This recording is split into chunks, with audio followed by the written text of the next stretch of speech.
peeps, dit is Jenny van Disrupt Tutoring. En soos altyd is dit 'n plesier om by julle aan te sluit. Vandag gaan ons begin met die ontkennende vorm, the negative. Kyk na die instruksie. Beantwoord die volgende vraag en begin soos aangedui. Answer the following questions and begin as shown. Hulle wil hê ons moet begin met nee. We need to start with nee.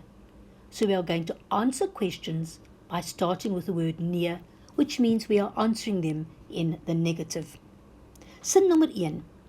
Het die leerders die nuwe rooster gekry? Did the learners get the new timetable? Start with nee, which is not part of my sentence. Then we start. Die leerders. Now I want the verb second. Het nie die nuwe rooster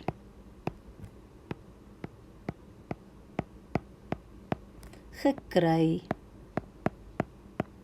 nie. Baie belangrik, very important. In Afrikaans we need a double negative. Nie en nie aan die einde. Don't forget the second nie at the end. Nommer 2. Het iemand vir hulle die skoolreëls verduidelik? Did anyone explain the school rules to them? Ons begin met nee.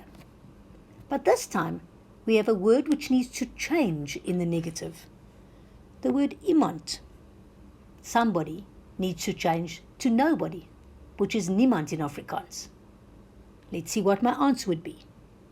Het iemand vir hulle die skoolreëls verduidelik? Nee, niemand. Now comes my verb. Het vir hulle die skoolreëls deelteken verduidelik.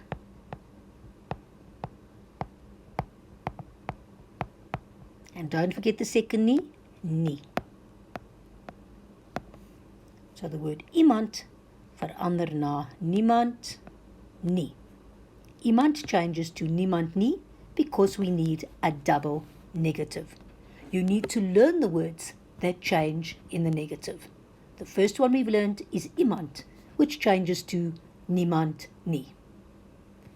Voordat ek afsluit, wil ek net baie dankie sê aan ons Epic Borgmaatskappy wat hierdie video moontlik gemaak het.